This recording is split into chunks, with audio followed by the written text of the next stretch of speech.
hope that you're getting value from what I'm doing here. And you know, I hope that I can help you guys really succeed at a high level. So let's get into it. We don't have that much time today. What I want to talk about today is effective forms of communication, okay? You've really got three types of effective forms of communication. You have, in order of how best they are, of how effective they are, one is face-to-face, two is verbal, and three is written, okay? Somebody give me an example of face-to-face communication.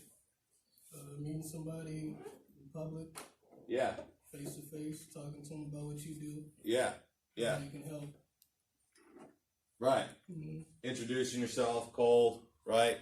You're at the car wash, you're at the mall, you're at the grocery store, you're out in a neighborhood that maybe it's your farm that you're farming, you're knocking on doors, you know, maybe you have an open house, so you're meeting people at an open house face to face. Maybe you're door knocking around your open house, right? Whatever it is, face-to-face communication, guys, is the most effective because it allows people to, you know, feel your energy and feel who you are, and it allows you to, you know, a lot of times folks say that the majority of communication is not what you say. It's kind of your body language. It's your eye movement. It's your facial expressions. It's all of those things, right? And we can't do that over the phone. We can do that face to face. Another form, I think, of face to face communication, and you guys tell me what you think about this, is video. Would you think video is face to face? I mean, yeah. I mean, it's not written. Yeah.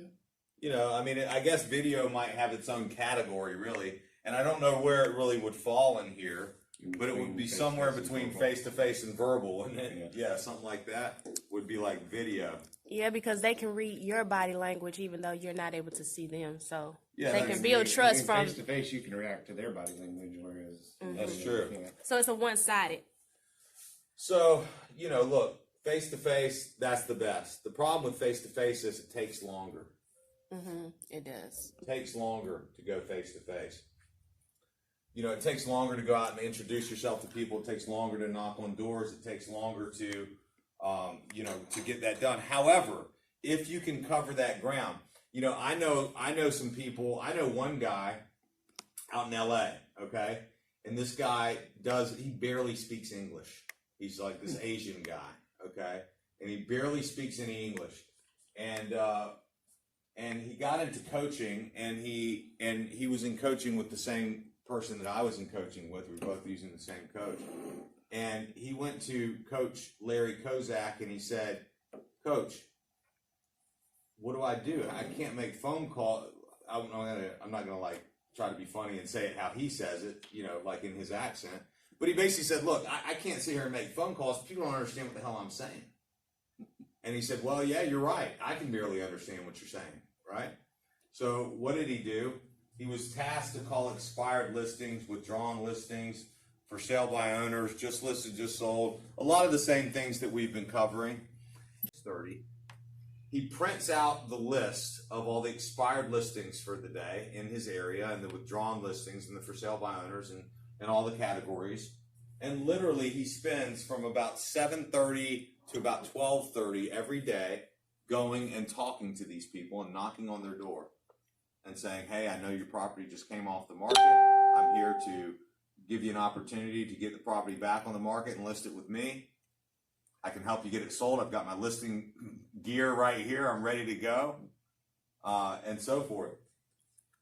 He barely speaks English, okay? I can't even imagine that. Can you guys imagine that? Like being in a country where you barely speak the language and having to go and sell real estate and knock on people's doors.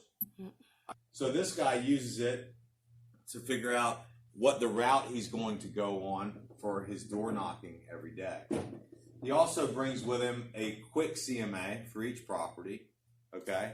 And he also brings a listing package, which he has in his car.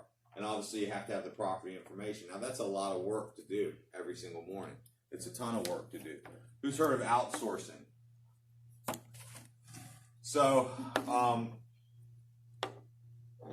I've used outsourcing a lot in my business. Okay, there's some really, really talented people in India, in Morocco, and Vietnam, listings to run the CMAs and to do all those things for you. By the time you wake up, if you get it all organized properly, theoretically, okay, you could have an entire package of information waiting for you to print when you get to the office or when you wake up and get into your home office, and you could go and talk to expired, withdrawn listings every single day. Now, if you use that method of face-to-face communication to go and speak with these people every single day, do you think you'd get some listings? I bet you would. I bet you get a lot. Because what value do you add by being one of 20 people that are calling? The problem with being one of 20 people that are calling is that you've really got to add great value when they pick up that phone. By going on talking to them at their door, you immediately are ahead of every single one of those people that are calling. It doesn't matter how good they are and how new you are or anything like that. When you show up at that door in your suit or your professional clothing with your name tag, with your clipboard or your book, not at 7 in the morning or something like that, okay? You may elect to go in the afternoon. You may elect to go in the evenings. It doesn't mean you can't also call, okay? Because when you're calling, who are you going to call? You're going to call everybody in the entire metro, right? And you need to keep that up because number one, you need the skills. You need to improve your skills on the phone. You need to improve your selling skills. Number two, you are going to get business as a result of that. But what if you factored in some face-to-face in your particular farm, in your area, right? Like, I specialize in Buckhead. So I'm going to go out and talk to people in Buckhead every day, right? If an expired listing pops up, I will call them, but I'll also go drive by their house. Now, in Buckhead, there's not a whole lot of expired listings, guys. There's just not, okay? And so it's a little bit of a different marketplace. But you can, even if you live in Buckhead, you could select an area like Toco Hills, for example, or the Briarcliff area, Emory. You could select an area in Sandy Springs. You select an area basically that's not going to take you very long to get to, and that once you get there, you're going to be able to cover, 5, 6 places in a couple hours. And you go by, you knock on the door. If nobody's home, you leave a business card in the door. Maybe you do a little leave behind note or something like that with postage on it in the mailbox, or maybe you just slide it under the door and say, hey, you leave a little written note and you say, hey, I called earlier. I wanted to stop by too. And so I wanted to leave you this note to let you know I stopped by, and I've done a great deal of research on your property. I've got I would like to discuss with you how we can go about getting it sold within the next 30 to 60 days. Would you please give me a call back? And by the way, I'll be in touch with you, right? Guys, that is going above and beyond. That is really providing value. Now, it is going to be difficult for you to do that, and you may not be able to do it every day. But my boy out in LA does it every day, because he can't call anybody on the phone because he can't really speak English. And he did 75 deals last year. I don't know how much he's going to do this year, but he did 75 deals last year.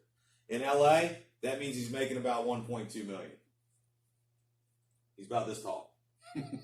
He's like 28 years old. Not an impressive looking guy. Glasses, looks like your standard Asian computer nerd.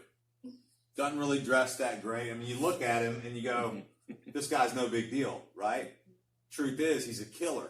He's a millionaire, right? Because he goes out every day. He's got a system that he has in place, and he goes out and he executes on his system every single day.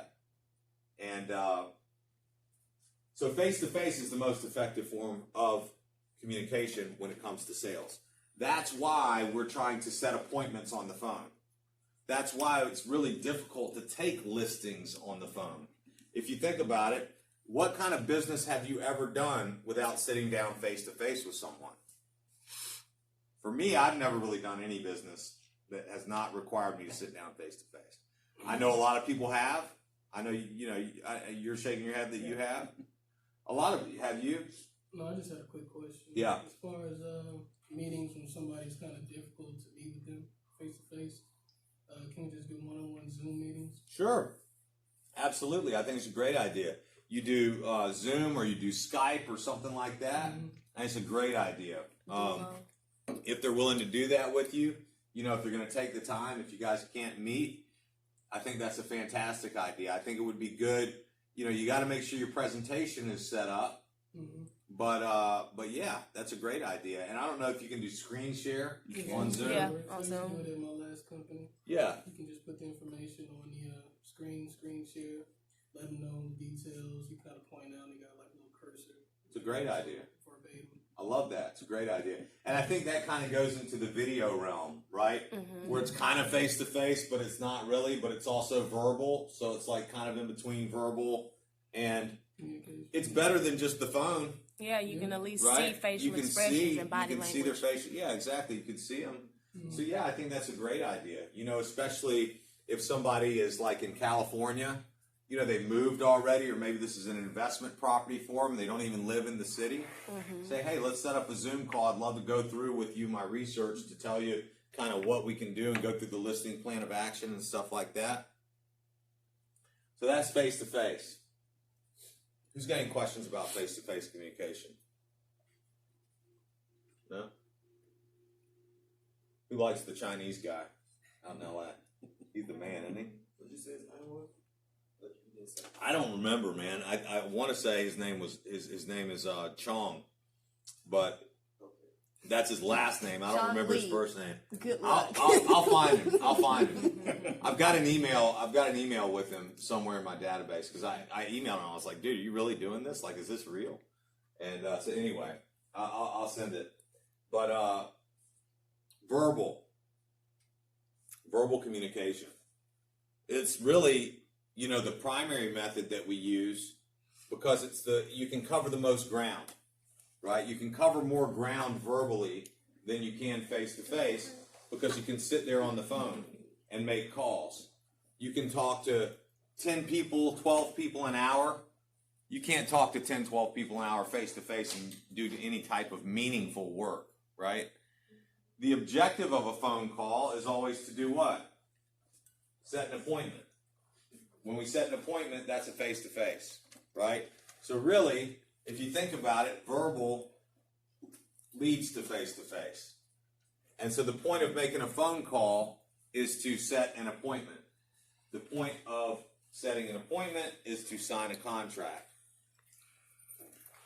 Verbal communication, guys, is, absolutely the chosen form in the sales world of how to initiate business.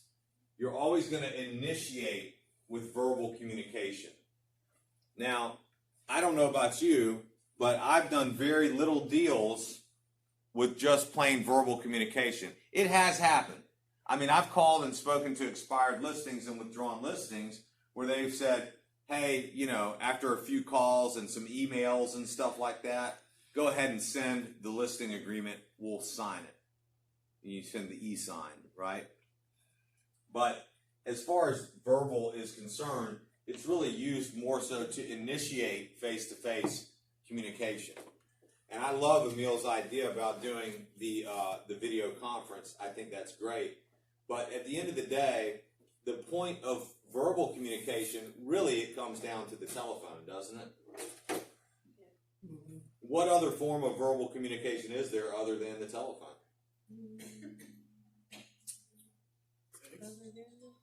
Well, voicemail.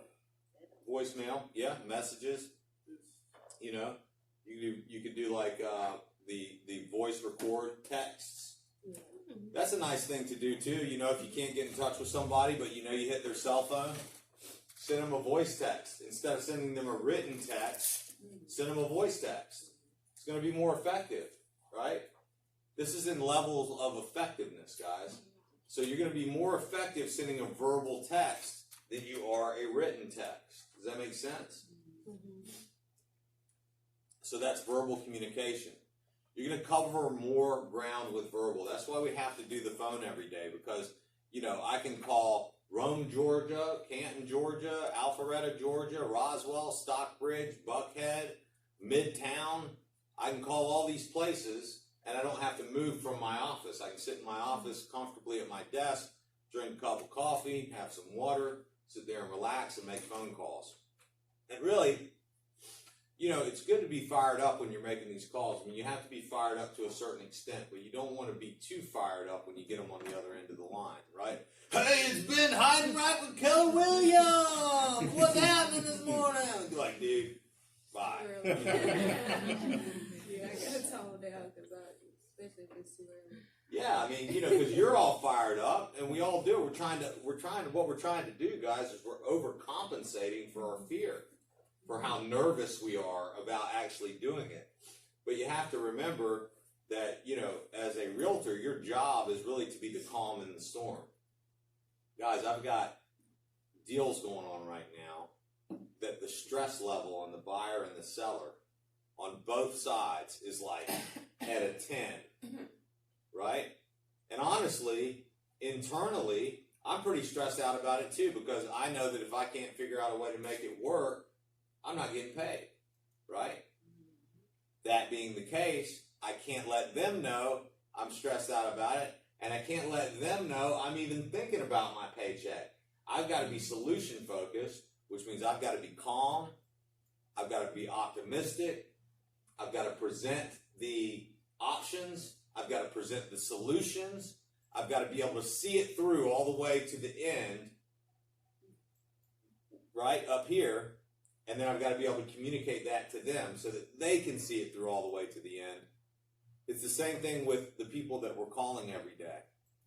They're very stressed out. They're very upset. They're tired of real estate. They're tired of realtors. They're tired of having a sign in their yard. They're tired of having their house on the market. You got to figure out why it is that they're selling, why it is that they want to move, what it is that is causing them to be motivated to go through all this pain. If you can attach yourself to that, you'll get the business. Now, there's a lot of different ways that people teach to sell real estate, okay? I'm not saying any way is right or wrong. What I'm saying is regardless of what way you prescribe to, you're going to have to get in front of people. You got to talk to a lot of people. You've got to let it be known that you do what you do, and that you're here for the long run, and that you're here to provide value, and that you're here to ultimately help them accomplish their goals. So I don't care if you go Tom Ferry, Brian Buffini, Mike Ferry. There's all different kinds of coaching. There's bold coaching. There's MAPS coaching. There's personality tests. There's DISC. There's, you're a D or an I or an S or a C. And a D or an I or an S or a C are going to react to this information in all different types of ways, right? Your driver personality is pretty much going to do whatever it is that you tell them to do. They're going to say, hey, coach, tell me what to do. I'll go do it.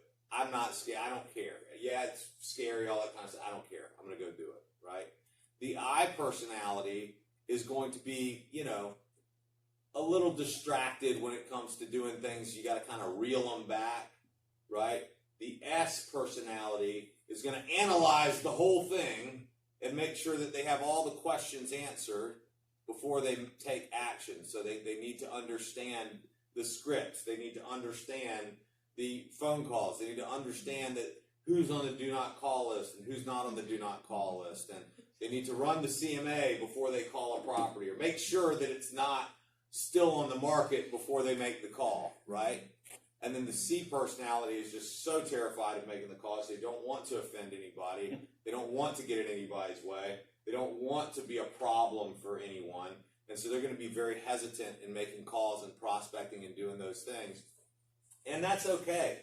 At the end of the day, it doesn't really matter. All that really matters is that you take action. Because no matter what your personality style is, there's a buyer and there's a seller. There's a person out there who has your personality style. So you don't need to fake it. You know, if you're not a driver, don't try to act like one. If you're not analytical, don't try to act like one. Understand who it is that you're talking to and mold yourself around what they want to hear, but don't be someone that you are not, right? In other words, if I'm a driver and I'm speaking with an analytical and I identify that they're an analytical when I'm talking to them, what do analyticals want? And we'll get more into this. They want all the information. They want all the details, all the facts, all the data up front, or they're not making a decision, right?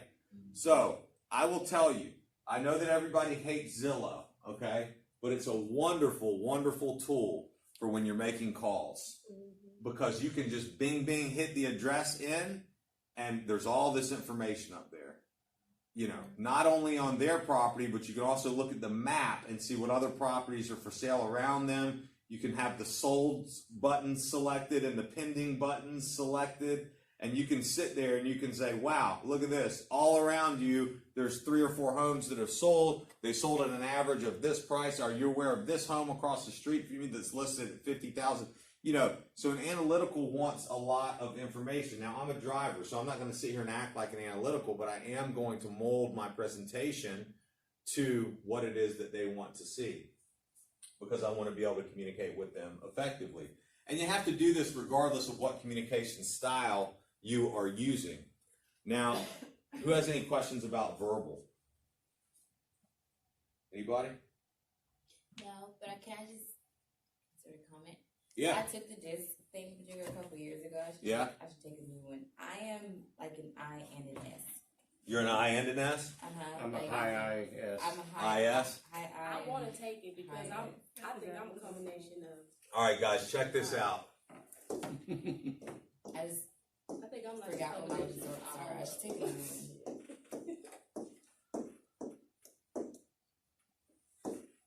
Crystal knows. It's an application.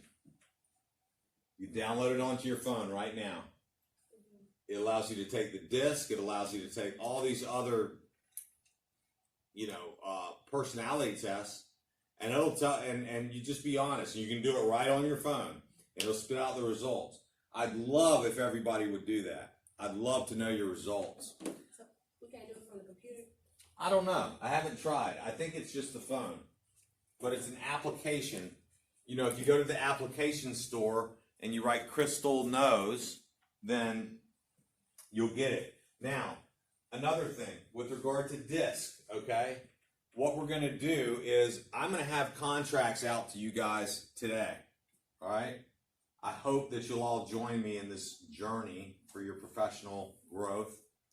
If you do decide to, next week, you're going to do a disc test.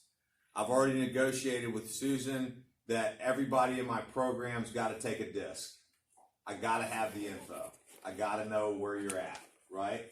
So if you guys decide to sign up, when I hope you will, you're going to do a disc test next week. It's the Tony Robbins disc test that, you got yours right there? I did it earlier this year. Boom. It's the Tony Robbins disc test that, I'm ready to do mine. There's my.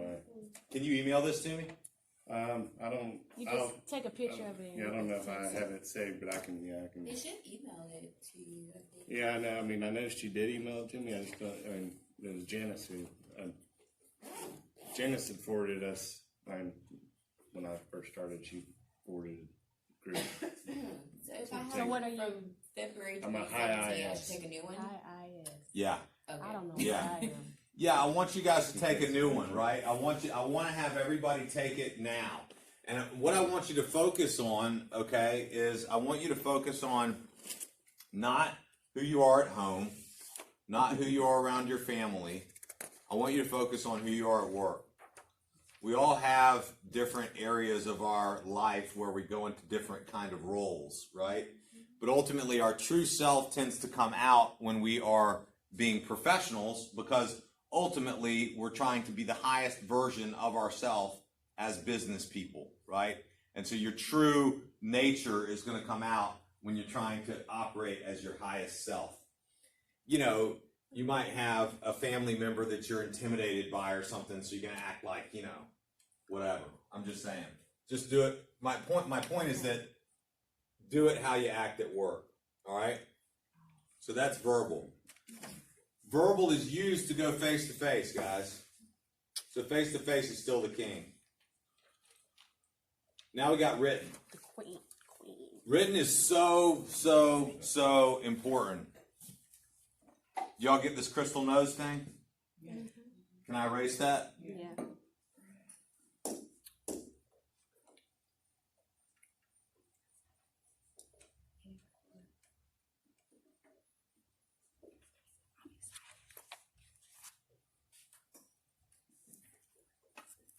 All right. Written is so important, guys. Why is written so important? Documentation, personal, like Xavier said, statistical facts about, Something about written makes it real. Mm-hmm. We sign contracts, right? Do you have a listing before they sign the contract? No. You don't. You don't have anything. The contract is not face to face. The contract is not verbal. The contract is written. Right? Emails, written. Written information can be saved. It can be referenced. So, we have email, contracts, legal. What else? Thank you notes. Thank you notes. Most importantly, as far as what we're talking about in here, guys, this handwritten notes, / letters will set you apart from your competition in ways that you cannot imagine. Who's ever heard of Brian Buffini? That's what he trains, okay? He trains written. Now we're going to take, in this coaching platform, we're going to take from all of those teachers. We're taking from Mike Ferry, we're taking from Tom Ferry, we're taking from Brian Buffini, we're taking from all the greats, right? We're also tapping into a little Tony Robbins and a little Jim Rohn and a little bit of this and that and the other thing. This is a long-range commitment, guys, right? Can you feel, are we building? Have we built? Have I been able to provide you value in the last week and a half? Okay, thank you. I'm glad. Do you feel like we're building momentum a little bit? Are you starting to get a little bit more confident and understand what it is that you've got to do to develop income in this business? Well, then I will tell you to do this, okay? You've got to do handwritten letters. The more, the better. I can't tell you how important it is because, look, that's why I always tell you guys when you're talking with somebody on the phone, you should always say, would you mind if I put a letter in the mailbox with my business card so that you know who I am? Anytime you go to a for sale by owner, you should put a freaking letter in the mail. Anytime you have a successful communication with somebody, you should put a letter in the mail. Anytime you sell somebody a house, you should put a letter in the mail. Likewise, part of your touch program for your database has got to be a written letter. At least one or two a year. Okay? At least one or two a year. Nobody does it anymore. Nobody does it anymore. It's just not done. It can set you apart from your competition in ways you cannot imagine. And it's simple, okay? We're not talking about some kind of frickin', legal jargon, 5-page, thing. We also are not talking about your life story, okay? You're not writing love letters from war, guys. Okay? It's very simple. Let's say I just got off the phone with a for sale by owner. We're going to have an appointment this weekend or next week, and I let them know that I'm going to be doing some research on their property, and I'm going to be getting together with them this weekend. It's Tuesday, okay? I'm going to meet with them on Sunday to view their property, and I've already set the expectation. I'm going to give them a call back this week to kind of discuss the findings of my research, right? Let's say it's Mr. or Mrs. Jones. We'll go with Mrs. Jones. Mrs. Jones.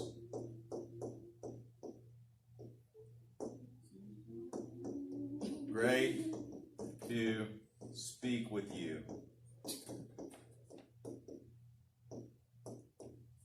This morning. What is today? September 12th? Yes. Reference the date 9-12 regarding your home.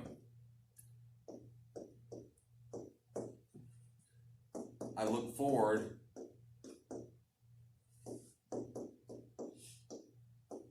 to meeting you on Sunday. Please keep my card and let me know if you have questions before we meet. Kind regards, Ben H. That's it. It takes freaking 2 seconds. Well, it doesn't take 2 seconds. It takes 1 minute, okay? You want to have... All right, look. There's a number of different ways you can do this. You can go to the store, and they've got little boxes of thank you notes. Those are fine. You could also go to the store and get a freaking stack of printer paper and just write it on a printer paper and stuff it in a regular envelope. Put a stamp on it, put it in the mail. You could write it on some lined paper out of your notebook. Yes. So I have an idea too. Yeah. When you write it on regular paper, they have these craft scissors that like makes the edges like designs, so you could cut it out. You know, write it on a regular piece of paper, but then cut it out with the scissors. I have some. Yeah, If you wanna look, see you know, what it looks like. that's a great idea. If you want to get crafty, that's fine. Just If- to make it pretty. and that's fine. I think you should do that. I mean, I really do. Am I going to do that? I'm not doing that, right? but I think But you it's the should. same. It's the same. I mean, you cut it just like you would with regular scissors. So you I'm just use different scissors. I'm That's all. 100%. You a man, so I'm 100% with you, and I think it's a great idea, and I think you should do it. yeah. But the point, guys, that I'm trying to get across here is that you do it, because the seller doesn't care. I mean, look, they would care. Okay, I'm not going to say they wouldn't care. The seller would love that. Hello, the CE in class. You can It's come in in. The here. CE class is starting in like 10 minutes. Okay. We're about to wrap up. Okay. They would love any extra thing that you do, okay? Any extra thing that you do, Shantae's going to knock it out of the park with this, and that's going to be amazing. However, the most important thing is that you do it, guys. It doesn't have to cost a fortune. It doesn't have to take much time. Now, you need 3 things. You need stamps. No, you need 4 things. You need a pen. You need paper. You need envelopes. You need stamps. And that should be a part of your bag. Word. Okay? It should be a part of your work bag.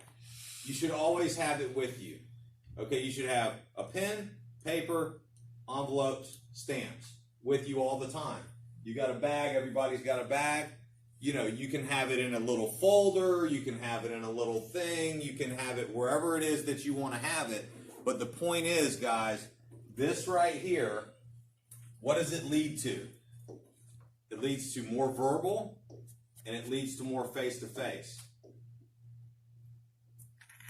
So the fact is, our job, and in most cases, in most sales jobs, dictate that we become experts in all three of these things. And there are going to be categories that fall in between them or whatever, like video, for example, right? Text, voice text, video text, whatever, right? The point is, they're going to fall somewhere in between face-to-face, verbal, and written. And our job dictates that we do all three of them. You can't just choose one. Why not? Well, because you can go face-to-face, but if you don't have a contract to sign, you're not going to get any business. You can go face-to-face, but you might have to do a follow-up call, send a letter to thank them for the appointment, and then send them a contract so that they can sign, and then give them a call and make sure that they got the contract and that they signed it. Is this starting to make sense? Good morning. Is what I'm saying making sense here, guys? Yeah. Yes. Who's got any questions about written? Who's got any questions about when to send notes? All right. Look, we're going to wrap up here shortly.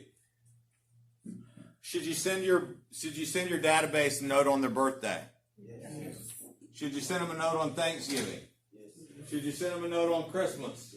Should you send them a note for the New Year's? Are there two? Is it possible you can send them too many written notes? Nope. Could someone send you too many written notes? Yeah. It starts getting weird, wouldn't it? Yeah. You're like, dude, this Don't guy's do it every stalking day. me That's right now, stalkery. man. Right. Take some, use your best judgment, right? Right. Use your best judgment. The objective here is that they think of you first when they think of real estate. That's the business, guys. It's called getting into people's head. You want to get into their head that you are the real estate professional. All right, when I think of cars, I think of my boy up at BMW Roswell. Anytime I got a car question, I call him, right? When I think of dry cleaners, I think of my folks over here at Chastain Cleaners, right? When I think of grocery stores, I think of, whatever grocery store I go to, et cetera, et cetera. It just goes on and on, right? Likewise, when someone thinks of real estate, they should think of you. The only way they're going to do that is if you stay in front of them. Face-to-face, verbal, and written. When you start to think about face-to-face, verbal, and written, it's pretty easy to stay in front of somebody 8 or 10 times a year, isn't it? Mm-hmm. And there's a lot of different programs. I think KW has a 36-touch program, right? And that's going to require a lot of written, verbal, and face-to-face communication as well. So it's important when you're prospecting to write people notes. It sets you apart. If you could theoretically go and knock on a for sale by owner's door or an expired or withdrawn, meet with them face-to-face, do a little tour of the home, leave behind some information for them, thank you them for their time, put a letter in the mail thanking them again for allowing you to come into their home, and looking forward to the remainder of the conversation, and then call them back a few days later, do you think that gives you a bit of an edge above anybody else or all of the other people that are just hammering the phones to try to get in front of them? Absolutely. But it's going to require a little bit of research on your behalf. It's going to require a little bit of, forethought. Okay? And I'm not saying knock on every door, but that's what I got this morning. They got a CE class starting soon. Any questions about this information? No? Cool. So look, here's the deal. Same thing today. 10 phone contacts, 3 in-person contacts. I've been enjoying hearing about your results. Okay, I'll hit you up this evening and ask how everybody's doing. I love to hear and love to see what you guys are up to out there. We're starting to see progress. People are taking listings. People are doing FSBO previews. People are getting in front of people. Let's amp it up and let's get into this game. Let's keep it going. Look, you might not like face-to-face as much as you do written. You might not like written as much as you do face-to-face. It doesn't matter. You still got to do them all. Okay? think about this to increase and improve your results.